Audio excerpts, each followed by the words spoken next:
Olá pessoal, tudo bem com vocês? Quem fala é o professor Jonas, de Sociologia. Nós vamos refletir hoje sobre mudança social. O nosso tema vai nos levar a um sociólogo clássico chamado Émile Durkheim. Davi Émile Durkheim. Vejam que Durkheim nasceu em 1858 e morreu em 1917, ou seja, nasceu no século XIX e morreu no século XX. Pois bem, o Durkheim, ele é um precursor do pensamento sociológico. Durkheim é, na verdade, considerado o pai da sociologia por ser reconhecido como o primeiro grande filósofo. Do que trata a sociologia do Durkheim? Durkheim compreende a vida a partir da noção de consciência coletiva. Ou seja, em termos muito práticos para Durkheim, a sociedade e as instituições sociais, elas são mais fortes que a vontade dos indivíduos. O que significa dizer que prevalece numa sociedade as regras sociais e as convenções sociais, mais do que as vontades coletivas, mais do que as vontades individuais. Ou seja, aquilo que nós pensamos, o que nós somos, não é fruto da nossa individualidade, dirá Durkheim, mas é fruto de uma pressão das instituições sociais. Por isso que Durkheim reconhece a sociedade a partir do conceito de consciência coletiva. Ou seja, prevalece na sociedade a consciência coletiva, o que ele denominará de fatos sociais, ou seja, a vida em sociedade é possível apenas porque um conjunto de regras morais, o que ele denomina de fatos sociais, está presente na consciência coletiva organizando a vida social. Em termos muito práticos e didáticos, imaginemos o seguinte: nós temos uma infinidade de regras com as quais nós convivemos. Vocês participam da vida escolar. Nós sabemos que a vida escolar exige de nós, por exemplo, o uso do uniforme. Usar uniforme é um tipo de fato social. Por quê? É uma regra social que se impõe sobre a nossa vontade. Muito embora você talvez não goste de usar o uniforme e reclame porque tenha que usar, você, contudo, coloca o uniforme antes de entrar na escola. Por quê? Porque é uma regra da escola utilizar o uniforme. Veja que quando você acorda, por exemplo, você não coloca uma roupa para depois tomar o seu café, escovar o dente e depois colocar o uniforme. Não, você quase que instintivamente, isto é, de modo consciente, você coloca o uniforme, só que não percebe que isso aconteceu. Por quê? Porque já é uma regra internalizada o fato de você utilizar o uniforme. O que Durkheim está tentando mostrar é que as regras sociais, ou seja, o que ele denomina de fatos sociais, são mais fortes que a nossa vontade. Por exemplo, em termos sociais macroscópicos, ou seja, de maior proporção, o roubo. Por que a maioria das pessoas não rouba? A princípio nós pensamos, de fato as pessoas são honestas, ok.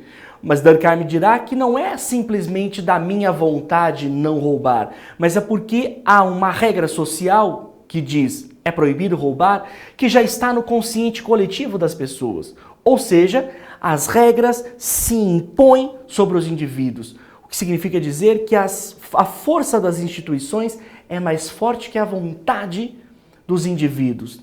Pois bem, Durkheim busca compreender a fundo a dinâmica das sociedades urbanas industriais capitalistas. Por que ele busca entender as sociedades urbanas industriais capitalistas? Porque para Durkheim, nós acabamos de dizer, prevalecem as regras sobre a vontade dos indivíduos. Contudo, uma sociedade urbana industrial capitalista é uma sociedade, convenhamos, complexa, ou seja, aquilo que Durkheim denomina de uma sociedade muito grande, onde muitos indivíduos vivem nessa sociedade. É uma sociedade do tipo complexa. A pergunta que o Durkheim se faz é o seguinte: como é possível numa sociedade tão complexa como a nossa, ou seja, urbana, industrial, capitalista, prevalecer as regras sociais? Como é possível, numa sociedade tão complexa como esta, fazer com que os indivíduos sigam as regras sociais? Fazer com que os indivíduos não se desviem do caminho? Eis a pergunta do Durkheim. Como era possível manter a convivência social em uma sociedade tão complexa como as sociedades urbanizadas e industrializadas? E Durkheim vai responder essa pergunta a partir de um conceito que ele identifica como solidariedade.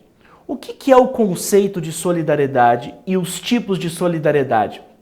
Solidariedade não é fazer o bem a alguém, agradar alguém, como por vezes nós estamos acostumados com o termo. Solidariedade significa a capacidade de união das pessoas, os laços de coesão, dirá Durkheim. Ou seja, Durkheim se interessa pela capacidade das sociedades serem unidas. E a pergunta que ele se faz é a seguinte: como é possível ocorrer união, laço de coesão social numa sociedade como a nossa, industrial, urbana, capitalista, onde as pessoas, inevitavelmente, são mais individualistas, pensam mais em si? Como é possível eu dizer que a nossa sociedade urbana, industrial, capitalista é uma sociedade onde prevalece a consciência coletiva, onde prevalece a união das pessoas? E é nesse momento que o Durkheim, utilizando o conceito de solidariedade, isto é, de união, de coesão social, ele vai comparar dois tipos de sociedade. Vejamos só que sociedades, quais sociedades são essas. Observem a imagem aqui. Ao observar a imagem, vocês vão perceber que nós estamos aqui diante de uma tribo, provavelmente uma tribo africana. Vocês vão concordar comigo que essa sociedade, ou parte dela, como está aqui representada, ela não é uma sociedade capitalista, não é uma sociedade urbana, não é uma sociedade industrial, ou seja, não é uma sociedade complexa. É uma sociedade simples, uma sociedade primitiva, dirá Durkheim. Inclusive, Durkheim visita uma sociedade primitiva, justamente para tentar entender como ocorre a união entre aquelas pessoas. E Durkheim chega à seguinte conclusão. Pense aqui comigo. Essas pessoas aqui, eles cumprem funções. Obviamente, cumprem funções. Só que eles não possuem uma divisão do trabalho grande. Quer dizer, eu não tenho aqui advogados, eu não tenho médicos, eu não tenho juristas, eu não tenho padeiros. O que significa dizer que, numa sociedade simples, os indivíduos, eles possuem uma divisão do trabalho muito pequena, e isso faz com que a união deles aumente. Ou seja, quanto menor a divisão do trabalho, maior é a união das pessoas, da sociedade. Esse é o que o Durkheim denomina de solidariedade mecânica, ou uma união mecânica, própria de uma sociedade primitiva. Ou seja, esses indivíduos aqui, eles possuem uma divisão de trabalho muito pequena. Como eu comentei anteriormente, nós não temos aqui médicos, padeiros, professores e todas as engenheiros e todas as profissões que por vezes nós conhecemos. Nós temos aqui indivíduos que caçam, por exemplo. E a caça, por exemplo, é do coletivo. O que se planta é do coletivo. Isso é próprio de sociedades primitivas. Nesse caso, quanto menor a divisão do trabalho, mais unidos esses indivíduos são. Por quê? Porque o trabalho deles é em prol do coletivo, é em prol do benefício coletivo. Quanto menor a divisão do trabalho, maior é a união dessas pessoas. Pois bem, só que o Durkheim está tentando entender como ocorre a união, a solidariedade, num tipo de sociedade capitalista, ou seja, numa sociedade urbana industrial capitalista. A nossa sociedade, convenhamos, vejam aqui, ele vai denominar esse tipo de sociedade como solidariedade orgânica. Se aqui nós temos a solidariedade mecânica, nesse tipo de sociedade nós temos a solidariedade orgânica. Pensem comigo, aqui eu tenho pessoas representando várias profissões. É próprio da nossa sociedade urbana industrial capitalista, isto é, uma sociedade complexa, portanto não primitiva, nós temos uma divisão do trabalho muito grande. Ou seja, eu tenho, não sei aqui, um grande advogado, um professor, não sei, tem aqui um engenheiro, tem aqui o médico, talvez o arquiteto, a médica, não sei. Nós temos pessoas representando profissões aqui. E aí Durkheim dirá o seguinte: quanto maior a divisão do trabalho, porque aqui eu tenho várias pessoas desenvolvendo várias atividades, quanto maior a divisão do trabalho, menor é a união. Por que isso acontece? Pensem uma coisa, essas pessoas aqui, cada uma cumprindo o seu trabalho, elas estão trabalhando no primeiro momento não em prol do coletivo, mas estão trabalhando para a sua sobrevivência, para pagar o seu aluguel, por exemplo, ou pagar a sua casa, para comprar o seu alimento, para pagar a escola dos filhos, para pagar os seus estudos. Ou seja, essas pessoas, elas não trabalham como essas aqui em prol do coletivo. Pelo contrário, elas trabalham numa sociedade capitalista, a princípio, para a sua própria sobrevivência. Por isso que, quanto maior a divisão do trabalho, menor é a união social, menor é a união dessas pessoas. Agora, preste atenção, o nome dessa sociedade aqui é denominada como solidariedade orgânica, ou seja, o Durkheim, apesar de perceber uma menor união na sociedade capitalista entre as pessoas, ele ainda percebe que as pessoas são unidas, por isso que ele denomina de solidariedade orgânica.